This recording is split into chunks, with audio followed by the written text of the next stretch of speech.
Assalamualaikum warahmatullahi wabarakatuh. Jumpa lagi dengan saya, Dr. Gunawan Setiadi, MPH. Narasumber kita kali ini adalah Dr. Diki Budiman, dokter lulusan Fakultas Kedokteran UNPAD Bandung, dan beliau juga memperoleh gelar Master of Science in Public Health di Griffith University, Australia tahun 2004. Beliau memiliki 20 tahun pengalaman di Kementerian Kesehatan, Bappenas, BPJS Kesehatan, dan lembaga internasional seperti UNDP, ASEAN, dan Organisasi Kerjasama Islam. Jejak karir dimulai dari Kepala Puskesmas Cisaruni di Kabupaten Tasikmalaya, Jawa Barat, hingga terakhir sebagai Sekretaris Dewan Pengawas BPJS Kesehatan tahun 2016-2018. Saat ini beliau masih aktif dalam kepengurusan Pengurus Besar Ikatan Dokter Indonesia (PBID) tahun 2022-2025 di Departemen Dokter Luar Negeri. Dr. Diki Budiman juga terlibat dalam beragam isu kesehatan global, antara lain pandemi flu burung, misi kesehatan di wilayah konflik. Saat ini sedang mengambil program S3 tentang Global Health Security di Griffith University. Terima kasih Dr. Diki Budiman telah berkenan hadir di podcast saya ini. Ini satu kehormatan bagi saya.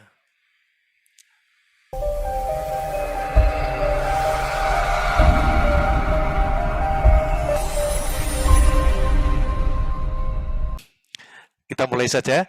Dr. Diki Budiman ini akhir-akhir ini menjadi selebriti COVID-19. Ya, tidak hanya di Indonesia, tapi juga di tingkat global, termasuk khususnya ASEAN dan Asia, ASEAN, Indonesia ini. Apakah Dokter Diki bisa sedikit cerita tentang pengalaman beliau, hal-hal yang mengesankan dalam kaitannya menjadi selebriti? Monggo silakan. Ya, terima kasih sekali pertama undangannya Dr. Gunawan atas ini juga saya senang dan bangga bisa ikut dalam podcastnya Dr. Gunawan yang juga sudah malang melintang ya di dunia kesehatan global khususnya di regional Asia. Sebetulnya saya tidak merasa sebagai selebritis ya, tapi kesempatan yang Tuhan berikan ya pada saya saat ini adalah untuk berkontribusi ya. Ini saya sih melihatnya seperti itu, Dok. Menempatkan diri saya ini sempat karena khawatirnya kalau seperti itu ada orang yang beranggapan wah saya mendapatkan materi ya atau dalam bentuk karena kan banyak diundang nih media luar dan dalam negeri ini banyak sekali mengundang dan makin ke sini Dr. Gunawan makin banyak.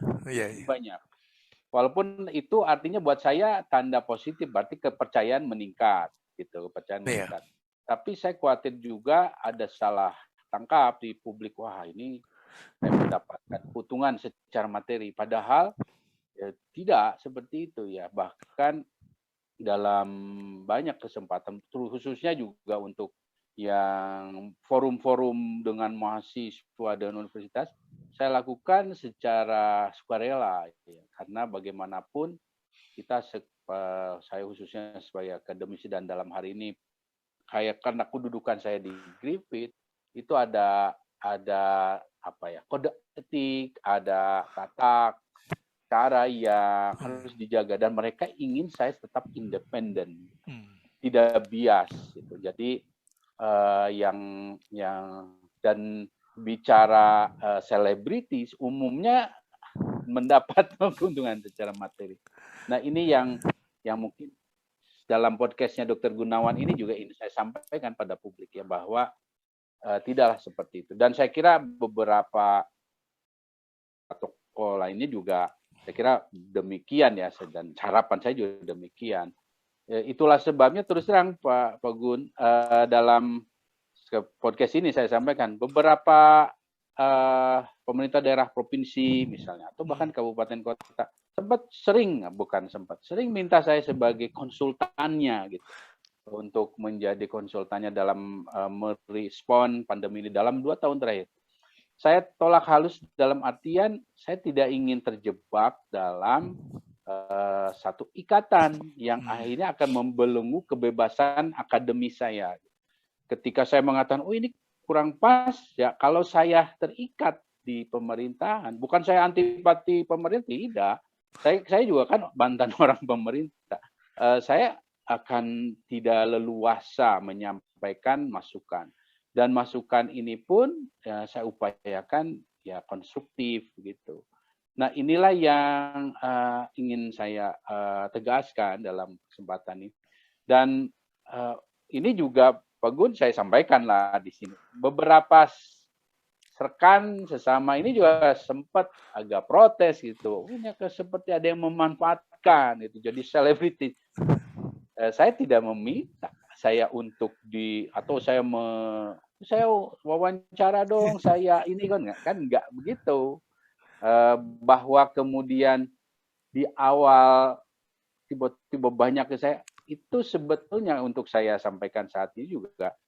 Karena sebelum pandemi ini ada, saya sudah mempresentasikan potensi terjadinya wabah. Gitu. Di 2019, sebelum saya mulai resmi masuk di program PhD saya. Karena memang di Griffith, dalam hari ini Direktur di Center for Environment and Population Health, jadi saya ini, mohon maaf saya silakan. Silakan. Menarik. Saya ini kan masuk PhD ini udah di atas 40 lah, sudah di atas 45 bahkan saat itu. Nah artinya kalau saya ketika saya terakhir kan tadi disebut Pak Dr. Gun, saya di Dewan Pengawas BPJS, saya melihat bahwa permasalahan ke depan itu global health security dan salah satu memang aspek di kajiannya ada universal health coverage, ada juga masalah bagaimana ancaman terhadap penyakit yang akan datang, salah satunya adalah pandemi. Nah, ada satu yang saya bisa berpulang mendapat, karena kalau bayar sendiri nggak mampu saya, Pak Gun. Iya. Itu kalau saya hitung-hitung bisa sampai 5 miliar. Iya. Untuk di Australia ini. Nah, akhirnya saya mendapat informasi dari mantan supervisor waktu saya master juga, Profesor Claudia Chu. Beliau mengatakan ada, tapi ini hanya untuk satu orang gitu, beasiswa ini. Namanya beasiswa Global Health Security dari Griffith University. Ya, dan dia berikan sudah ada 2 tahun sebelum saya itu ada penerima setiap tahun 1. Yang pertama itu dari Australia sendiri, epidemiolog juga, dia terlibat penanganan SARS segala macam, akhirnya dapat itu. Kemudian yang kedua dari Afrika, dia terlibat penanganan Ebola. Nah, kriteria dari Global Health Security Award atau penerima scholarship ini adalah orang yang sudah pernah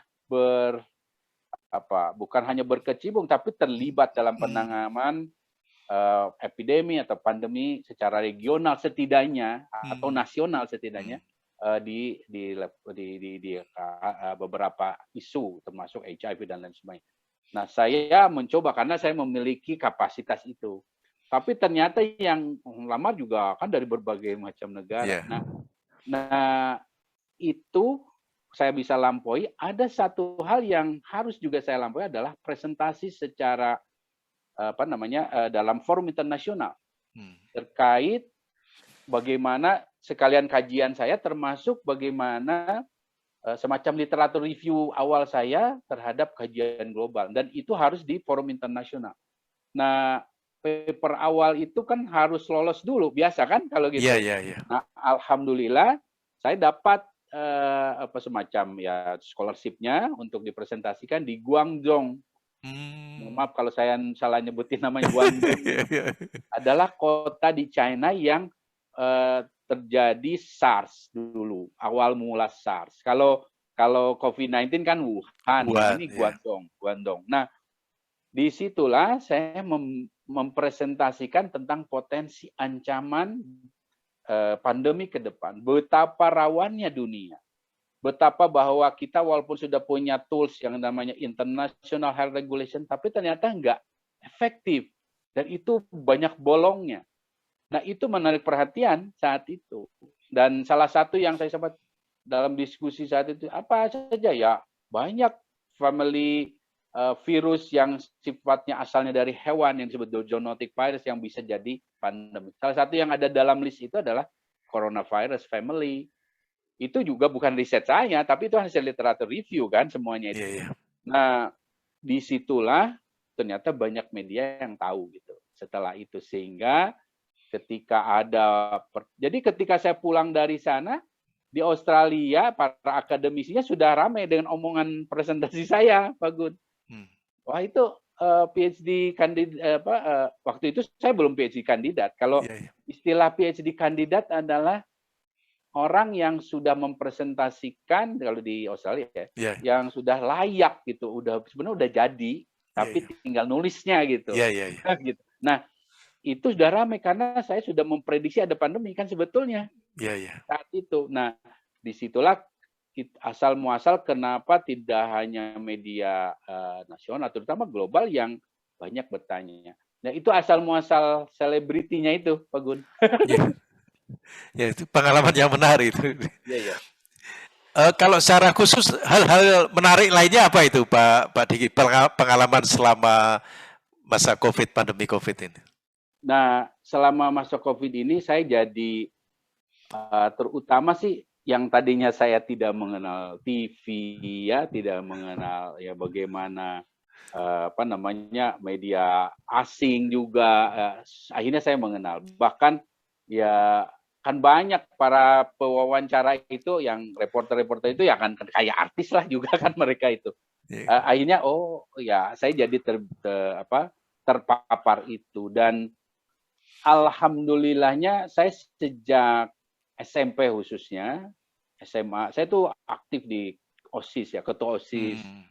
Saya juara pidato lah Pak Gun ya dalam beberapa ini dan saya juara berdebat juga gitu. Jadi kemampuan komunikasi itu dan ketika di Kementerian Kesehatan saya tuh penulis pidato menteri gitu kan, sambutan menteri. Kalau di forum WHO lah, forum global, saya tukang nulis ininya kan, speech writer-nya. Nah, modal itu ternyata sangat bermanfaat, Pak Gun. Dan ketika saya dialog dengan narasumber pewawancara baik itu luar atau dalam, ya ini mengalir demi biasa gitu karena sudah terlatih gitu. Itu pengalaman yang membuat saya juga mensyukuri karena saya itu jadi ujian langsung gitu bahwa saya ternyata tidak hanya di balik meja atau di belakang tokoh besar, saya bisa ternyata langsung.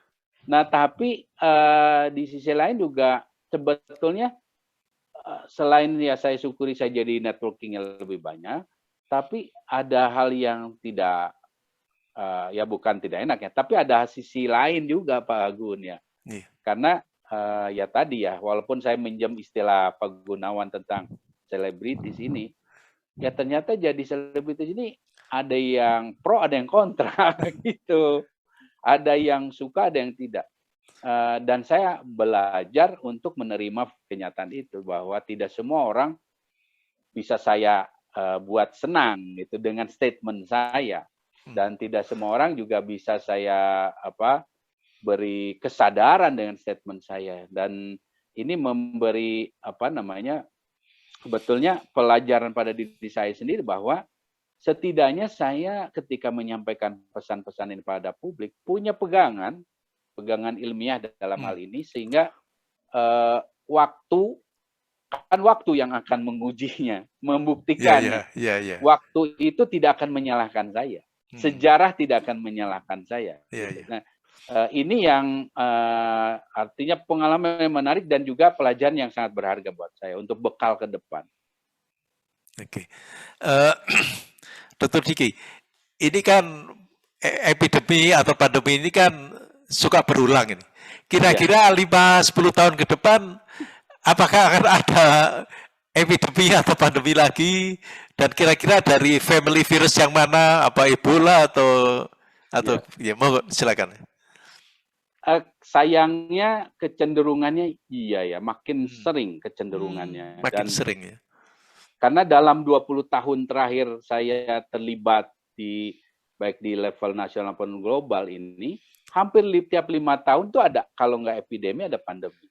Yeah. Hampir tiap 5 tahun. Dan hampir tiap menteri kesehatan di kita juga menghadapi itu. Yeah.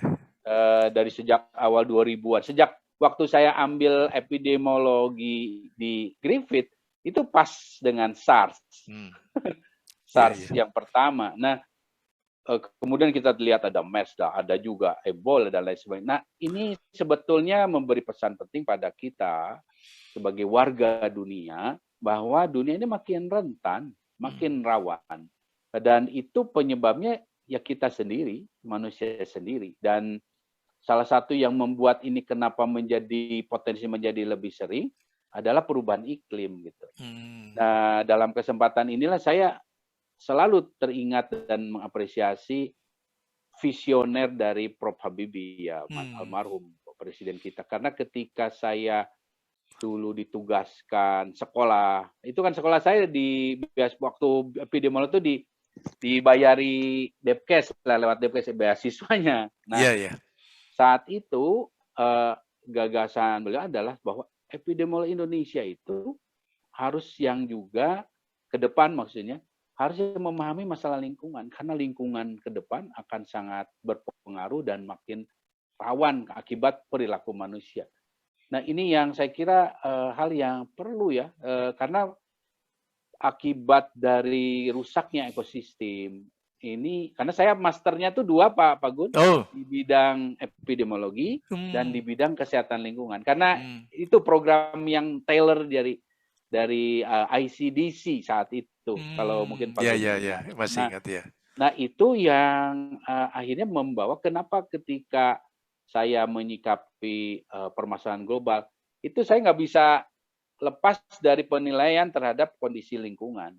Dan fakta saat ini membuktikan bahwa penyakit-penyakit yang berasal dari hewan, yang lompat itu, seperti keluarga coronavirus, ini menjadi penyakit yang berpotensi pandemi. Nah, ke depan, sebetulnya kalau bicara virus, sedikit saya bicara tentang virus, ini kita ini di dunia ada 1,5 juta jenis virus. Dan dari 1,5 juta, jadi bukan jumlah ya. Jenis. Nah, dari jenis yang demikian luar biasa banyak itu setengahnya diduga berpotensi menjadi penyakit pada manusia, atau sekitar 800 ribuan itu. Nah, tapi ternyata yang baru diketahui oleh manusia dari yang berpotensi menjadi penyakit itu baru 1%. Nah, artinya ke depan kalau bicara diprediksi mana nih, kita nggak bisa tahu. Tapi kalau bicara spesifiknya dari mana? Dari hewan, zoonotic virus. Gitu. Zoonotic virus. Jadi ini artinya kita pesan pentingnya harus di-cut potensi lompatan dari hewan ke manusia itu dengan cara jangan rusak ekosistem. Kita harus perbaiki lingkungan ini. Makanya sekarang, dan Griffith University salah satu yang menginisiasi ini sejak 20 tahun lebih lalu tentang One Health Approach. Jadi pendekatan di mana harmonisasi antara kesehatan manusia, hewan, dan lingkungan. Oke. Bagaimana pendapat Dr. Diki tentang hepatitis yang baru ini, yang baru merebak ini? Apakah kira-kira juga pasti virus atau bukan, atau ke arah mana itu kira-kira? Iya. Tentu untuk memastikan kita harus menunggu data solid ya. Tapi kalau secara akademisi saya memiliki hipotesa ya. Hipotesanya yang saya anut atau pegang saat ini terkait dengan COVID gitu. Apakah itu sebagai long COVID ataukah memang dampak akut outputnya saja langsung dari COVID.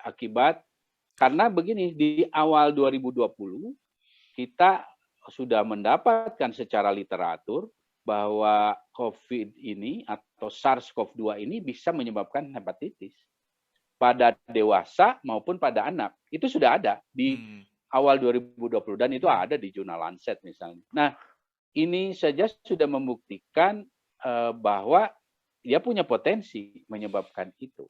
Namun seiring waktu dengan meningkatnya imunitas pada orang dewasa, khususnya di atas 18 tahun lebih awal mendapat vaksinasi, kemudian di atas 6 tahun, sebagian mulai ini berjalan. Nah, kasus ini tidak terlalu terlihat. Nah, namun sekarang makanya kecenderungannya terlihat pada anak. Ya, karena di bawah 5 tahun, yang paling banyak kan memang usianya di bawah 5 tahun yang kena hepatitis. Mereka kan belum mendapatkan vaksin. Sehingga kalau dikatakan terkait vaksin, ya itu dibantah dengan sendirinya. Namun itu kan baru hipotesa, sehingga perlu pembuktian. Nah, selain itu, kita juga tidak boleh langsung menutup mata, karena walaupun bagaimanapun, kita tetap harus membuka potensi yang lain, apa itu adenovirus, ataupun mungkin bisa saja juga bakteri. Tapi kalau melihat tanda-tanda ataupun tren yang saat ini ada dengan kondisi yang lain, saya melihat ini cenderung ke arah virus atau yang kaitannya dengan COVID itu sendiri ya. Karena kalau bicara adenovirus itu kan secara epidemiologinya dia ringan sekali, jinak gitu. Nah, ketika dia bisa menyebabkan keparahan, kan pertanyaan berikutnya, apa yang membuat dia jadi ganas?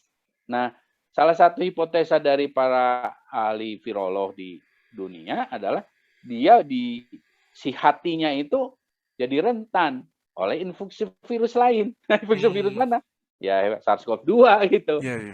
Nah, ini selain karena kalau misal bicara alkohol, obat lain, kayaknya kecil sekali anak seperti itu untuk berkaitan dengan itu. Jadi sementara seperti itu. Tapi artinya dalam tanda baiknya adalah ya ini bukan satu ancaman pandemi baru, tapi adalah kolateral efek daripada COVID itu sendiri. Menurut Dr. Diki, apakah kelembagaan di Kementerian Kesehatan sudah cukup cocok untuk mengantisipasi masalah-masalah tersebut? Apakah ada suatu unit yang perlu diperkuat atau bagaimana menurut pandangan Dr. Diki? Jadi karena kebetulan ya saya juga besar dari Kementerian Kesehatan atau Depkes dulu ya. Jadi saya di Kemkes lahir sebelum adanya pusat krisis, sebelum adanya Biro Kerjasama Luar Negeri. Bahkan nama Direktorat Jenderal ketika saya awal bertugas di Kementerian itu kan masih Dirjen P3M atau P2M lah gitu dulu namanya. Nah, seiring waktu menurut saya sebetulnya walaupun ini saat ini belum dikatakan sempurna ya belum, tapi sebetulnya modalnya sudah ada ya, dengan adanya pusat krisis, dengan adanya juga bahkan subdirektoratnya sekarang yang imunisasi dengan surveillance sudah dipisah, jadi lebih fokus. Menurut saya sudah relatif memadai. Namun kalau bicara konteks Indonesia dalam pengalaman saya, kita perlu satu unit yang sifatnya itu vertikal, seperti komando gitu. Seperti halnya kalau bicara CDC-nya China misalnya, atau di Vietnam, itu mereka satu komando. Nah, kita kan dengan sistem desentralisasi itu ada plus minusnya juga sih. Tapi kalau bicara respon kan nggak harus cepat gitu. Ini yang tampaknya menurut saya ya ini agak bocoran juga. Karena gini, bocoran itu gini. Ketika ada nanti pemerintahan baru, saya akan mengusulkan gitu pada pemerintahan baru bahwa kita perlu ada penguatan di sistem respon kita. Gitu. Tidak mesti ada lembaga baru, tapi bagaimana supaya kalau ketika merespon ada wabah seperti ini, kan kuncinya di kecepatan masalah, di waktu. Hmm. Karena kalau bicara global security, ancaman misalnya adanya misalnya di Wuhan telat dalam 24 jam atau di bawah 36 jam, itu sudah mengglobal. Karena dari ujung dunia ke ujung lain, itu saat ini hanya butuh waktu kurang dari 36 jam. Sehingga waktu menjadi variabel yang sangat penting. Dan kalau terlalu birokratis, organisasinya tidak vertikal. Seperti Indonesia ini luar biasa luas, sulit gitu. Jadi saat ini kita terbantu dengan ya semua bisa fast learner ya Pak saat ini. Sebetulnya kalau saya melihat ya dari luar ya, kita learning by doing memang, dan semua negara memang seperti itu. Tapi ancaman ke depan nggak bisa kita begitu karena ongkosnya mahal. Saat ini kan WHO sudah sampaikan ongkosnya itu 15 juta yang meninggal. Itu ongkosnya karena learning by doing itu. Oke. Sekarang beralih sedikit, Dr. Diki. Apakah bisa Dr. Diki cerita tentang latar belakang keluarga? Apakah dari kesehatan atau mengapa dulu memilih dokter dan lain-lain? Ya, keluarga saya, orang tua saya, bapak saya khususnya memang seorang dokter juga. Ya kebetulan pasti Pak Gunan juga kenal, kenal Pak Gun. Dan beliau, saya melihat beliau sebagai dokter yang sangat berkarir dari bawah sekali, puskesmas gitu ya. Kemudian senang ke lapangan. Di situ saya sebetulnya mungkin tanpa disadari saya senang dengan public health gitu. Jadi saya ingat betul waktu itu di Leles Garut itu ada semacam wabah kolera gitu kan. Sekarang sudah jarang kan. Nah, bagaimana malam-malam orang itu dibawa ditandu. Dulu ditandu pakai sarung gitu loh Pak. Jadi orang sudah, mohon maaf ya, jadi kotoran kemana-mana dan sudah seperti saya lihat sudah seperti orang meninggal tapi diguyur istilahnya kan kalau kita sekarang diguyur di input. Nah di situ saya melihat bahwa dan banyak Pak, banyak sekali datang ke rumah malam-malam dulu besoknya karena rumah dekat puskesmas. Nah di situ saya melihat bahwa begitu ya mulianya profesi dokter gitu. Dan begitu mereka sangat mengapresiasi ketika kita berhasil meskipun ada beberapanya yang menjadi korban. Nah, tapi sayangnya dalam perjalanan saya sekolah, saya lebih tertarik ke sains gitu. Saya termasuk yang senang dengan Habibie, gitu Habibie. Jadi waktu bapak saya bilang, udah kamu jadi masuk dokter aja ini, karena beliau juga dari Unpad, tapi saya saat itu belum. Nah, saya kebetulan lulusan terbaik juga waktu SMA. Saya ikut Olimpiade, ya ada prestasi dan akhirnya direkrut Pak Habibie untuk ikut program STAID namanya. STAID itu saat itu adalah programnya Prof Habibie untuk mengirim siswa-siswa terbaik lulusan SMA ke sekolah di Eropa. Saat itu saya sudah lulus untuk sekolah di Jerman dalam program sebetulnya fisika nuklir, Pak. Fisika nuklir. Kalau jadi ke situ sudah jadi Menteri Kesehatan. Iya, jalan hidupnya betul. Nah, tapi bapak saya itu tidak memberi restu, ibu saya juga tidak gitu. Dan saat itu memang di keluarga saya selain bapak saya belum ada dokter lagi, tapi yang lain tuh bidan, perawat gitu yang juga disekolahkan oleh bapak saya. Nah, karena bapak saya tidak setuju ya beliau udah kamu ini ya orang tua dulu ya. Akhirnya ya sudah saya batal, kemudian saya mesantren Pak waktu itu. Karena ya udahlah karena kan dulu namanya UMPTN kan. Harus nunggu lagi. Iya. Tahun. Nah, pada tahun dan di masa menunggu itulah ada satu waktu di mana ibu saya tuh sakit parah sekali, Pak. Parah sekali sehingga harus dibopong gitu. Saya bopong. Nah, ketika bopong itulah beliau menyentuh kepala saya sambil bilang, kamu jadi dokter gitu. Udahlah saya sebagai Muslim saya tahu kalau doa ibu saya begitu, insya Allah ya udahlah. Saya akan harus ke beliau, akhirnya saya masuk Unpad gitu, Pak. Jadi itu, tapi saya baru benar-benar in touch lah atau tune in dengan dokter itu ketika saya mendapat materi ilmu kesehatan masyarakat. IKM. Iya, oke. Biasanya kan dokter kan pinginnya spesialis gitu. Ya, nah saya enggak. Iya. Oke. Dokter Diki kan bekerja di berbagai unit ya. Pengalaman yang paling mengesankan bisa diceritakan di unit mana atau tentang hal apa begitu? Iya. Yang mengesankan gitulah. Iya. Yang saya selalu ingat tuh pertama ketika di HIV/AIDS ya Pak. Subdit HIV/AIDS ini memberi fondasi sangat kuat pada saya tentang bagaimana kita berkolaborasi, bagaimana kesehatan itu nggak bisa sendirian, dan bagaimana bahkan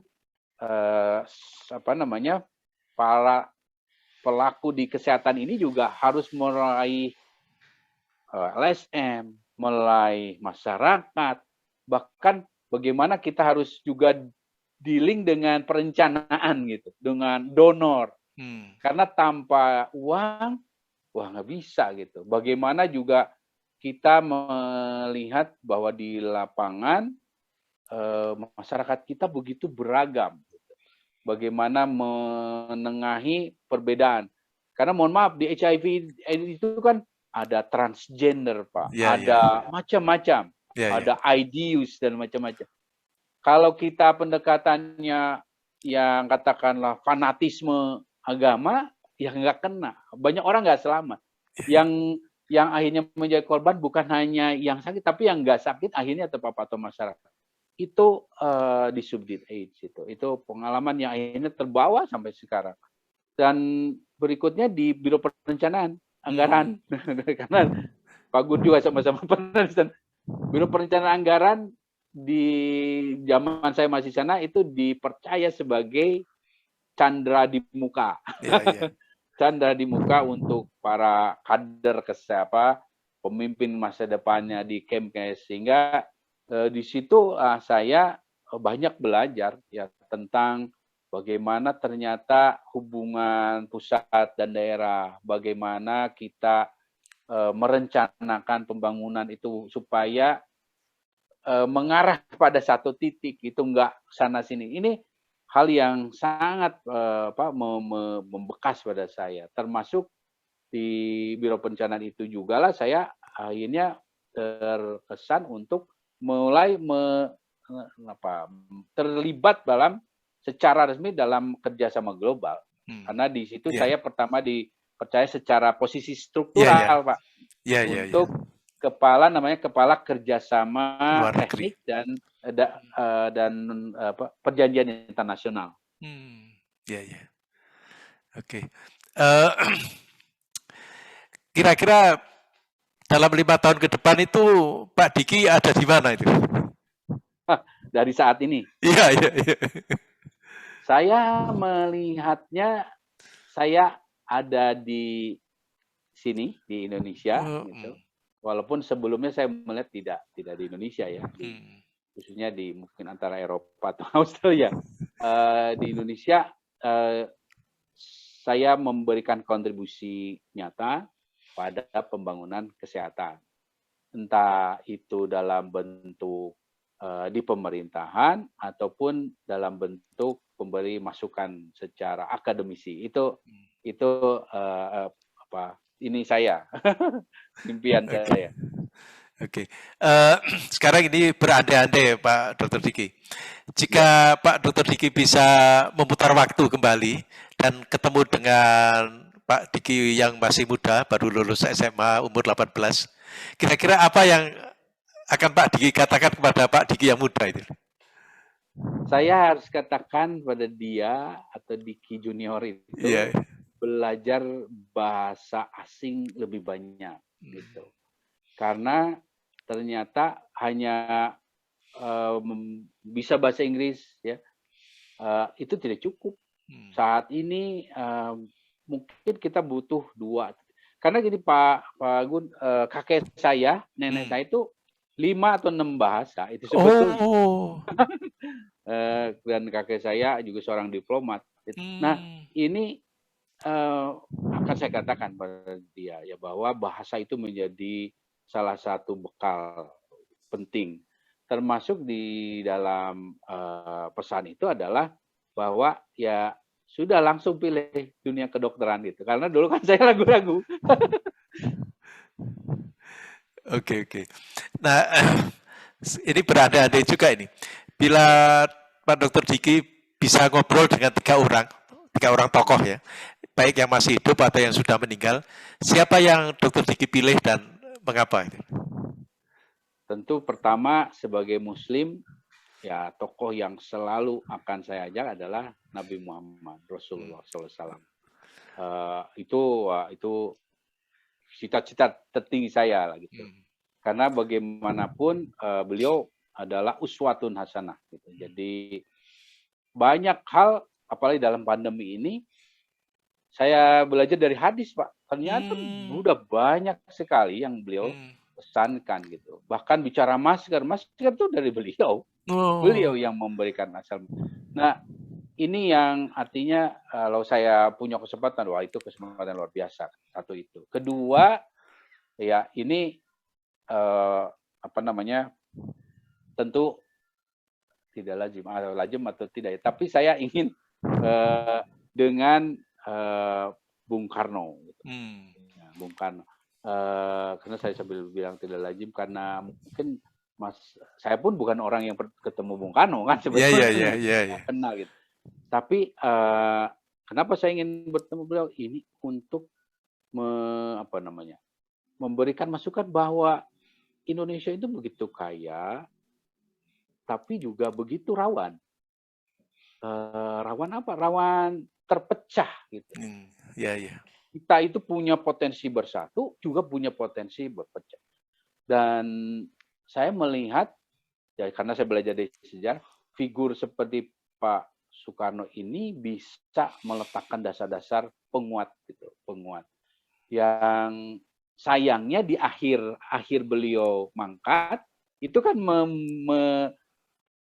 ya ini penilaian saya bukan ahli sejarah, tapi penilaian saya meletakkan dasar-dasar itu, perpecahan itu dan itu kalau saya ketemu ingin saya perbaiki gitu. Kalau saya ketemu gitu. Untuk supaya beliau inilah.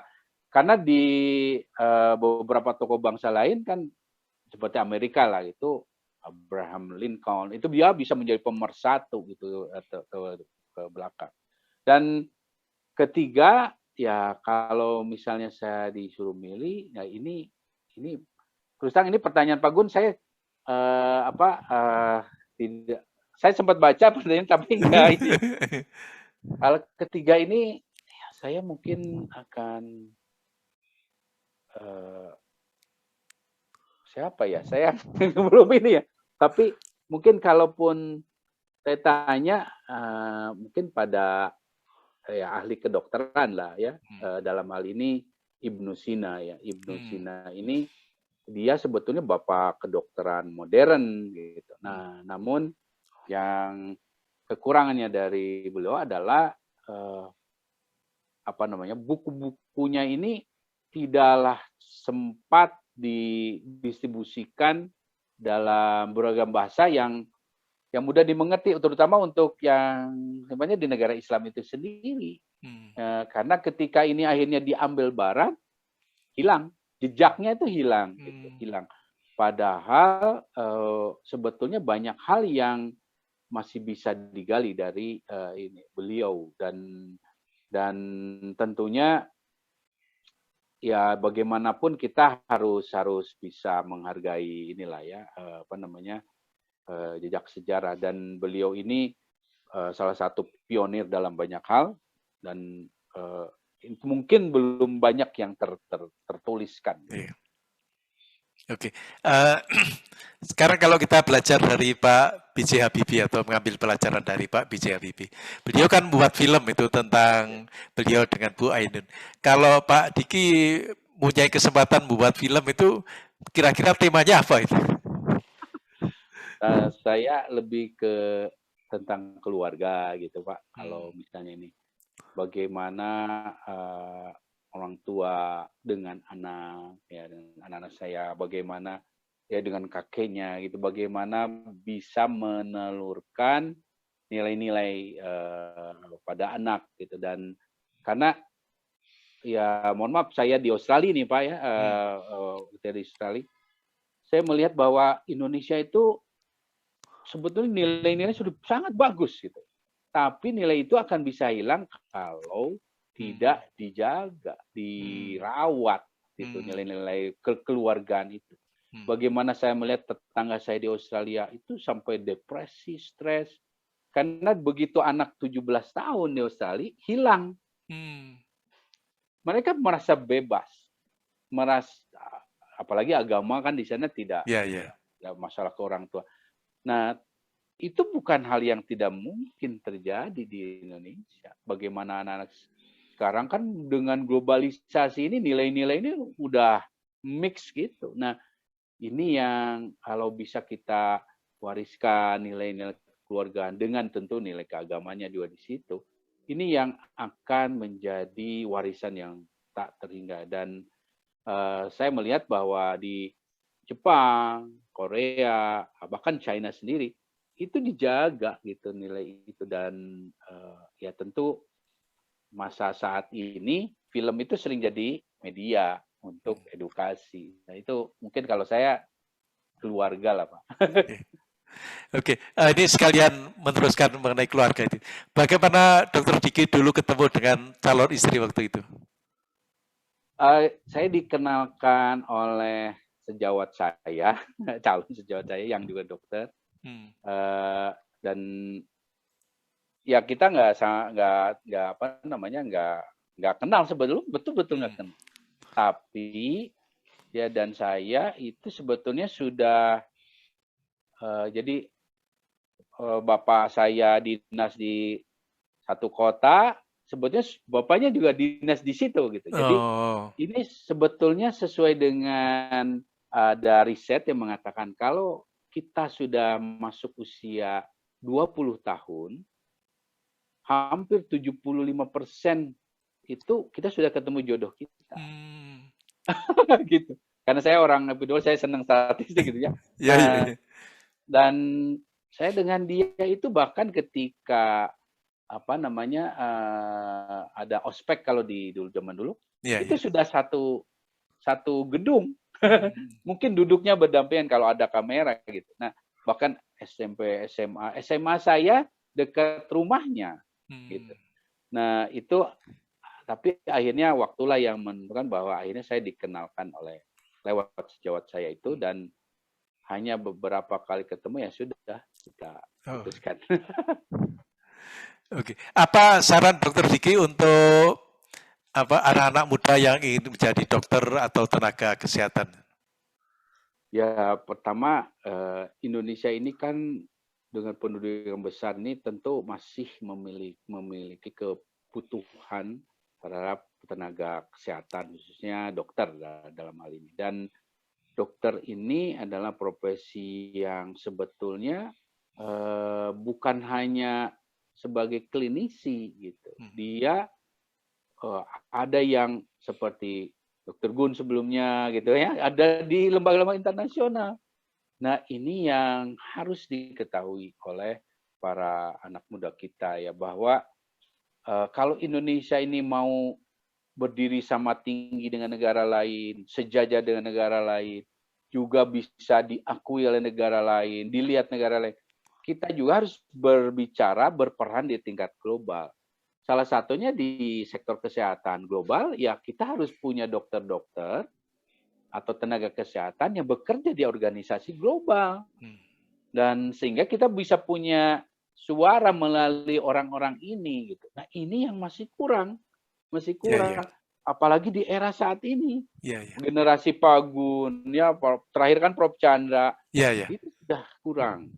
Nah, ya mungkin saya jadi transisinya nih. Nah, tapi di bawah saya ini bisa dihitung jari dan itu lokal banyaknya di Indonesia gitu. Padahal kalau kita lihat India, Thailand, China itu udah menjadi dalam tanda kutip mafia di lembaga internasional.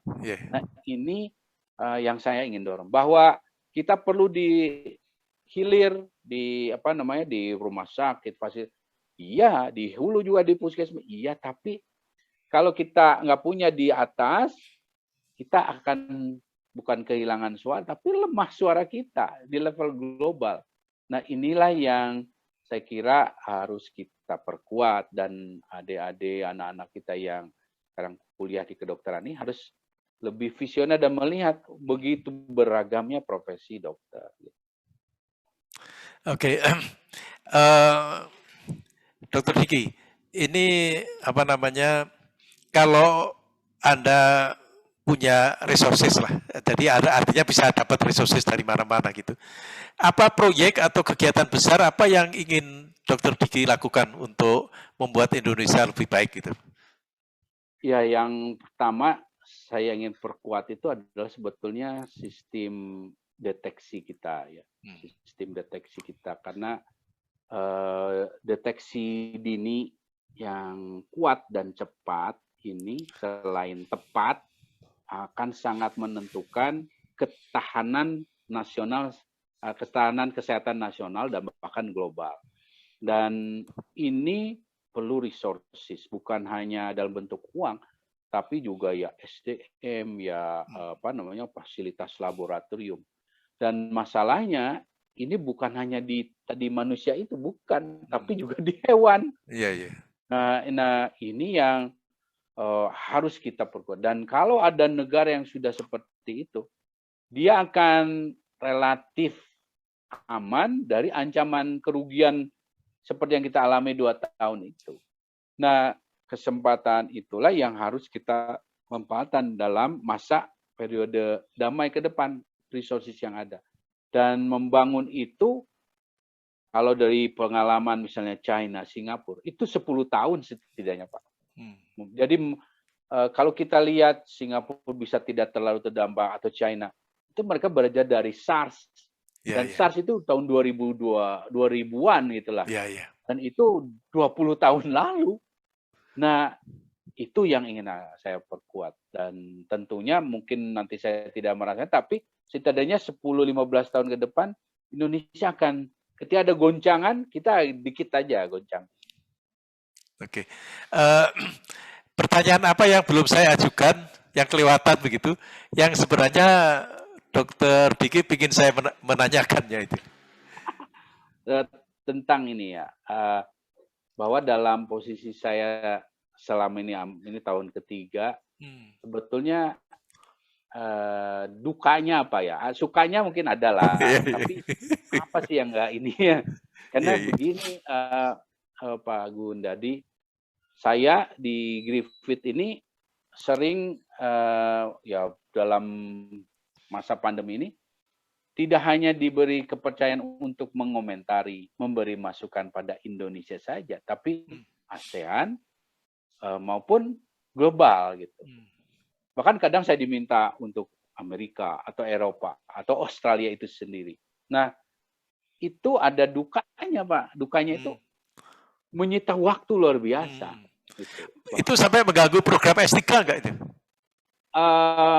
Ya mengganggu sekali sih tidak, karena itu sangat satu topik ini, ya satu topik. Tapi dimanapun menyita waktu saya untuk baca kan, karena kan saya harus memastikan data terkini, dan itu luar biasa capek, Pak, luar biasa capek. Dan karena masalahnya nggak boleh salah, masalahnya gitu.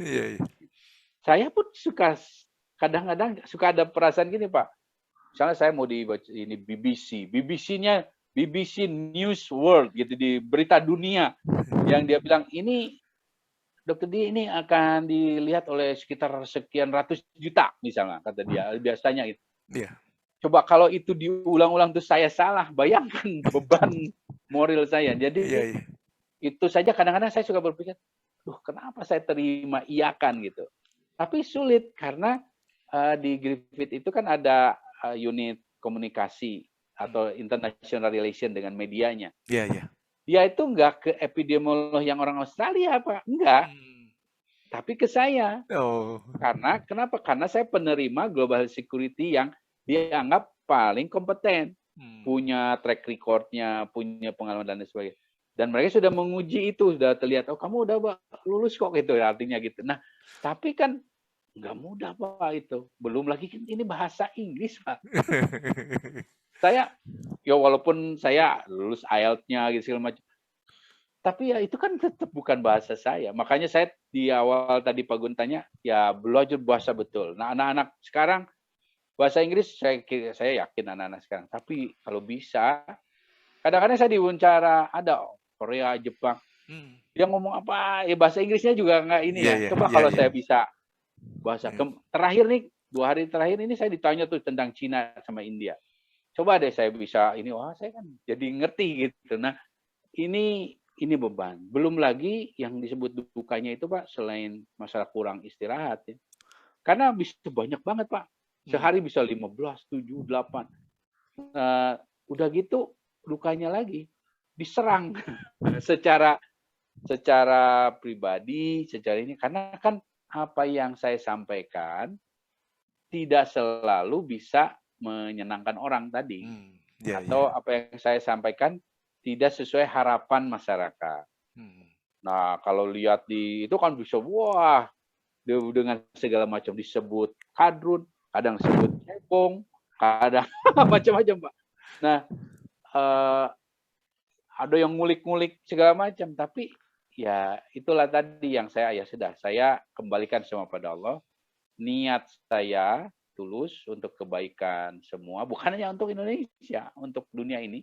Karena saya ngambil global security, ya namun melalui podcast ini ya saya juga, ini kesempatan masih lebaran ya saya juga minta maaf pada semuanya bila memang saya ada salah ini ya, tapi percayalah semua itu untuk kebaikan kita. Namun juga harus dipahami saya juga manusia. Saya punya keterbatasan, saya juga mungkin kadang bias ya sepertinya begini. Ini aja.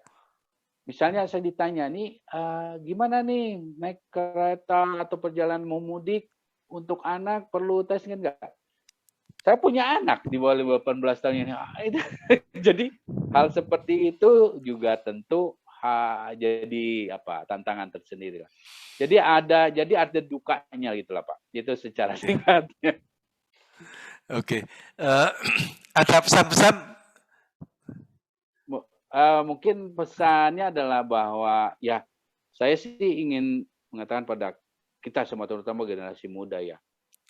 Apapun profesinya, kalau sekolah itu harus ditekuni gitu. Dan mau maju, mau mundur, naik turun, itu tetap ditekuni. Jangan pantang jadi gampang menyerah gitu. Harus terus maju. Dan ini sebagai contoh, ya saya dalam karir pun ya tidak mulus seperti itu. Ya saya ada naik turun, tapi yang saya jaga adalah bahwa itu masih di bidang saya. Di bidang penyakit menular, di bidang kesehatan atau global, itu yang terus sehingga itu yang mewarnai CV saya, memperkuat bahkan. Jadi jangan sampai ini tidak selesai pindah ke jalur lain. Misalnya saya dari dokter ya udah saya jadi arsitek misalnya atau jadi enggak, saya sarankan begitu karena banyak para orang-orang yang berhasil itu ya belajar dari kesalahan gitu. Dan saya pun belajar dari kesalahan dan tentunya kita harus berprinsip setiap hari lebih baik dari hari kemarin. Oke, terima kasih sekali Dr. Diki Budiman atas waktunya, atas ilmunya, sharing ilmunya, pengalamannya, dan lain-lain. Terima kasih sekali, saya merasa mendapat kehormatan yang besar, sudah berkenan. Oke, jadi saya stop rekamnya. Terima kasih.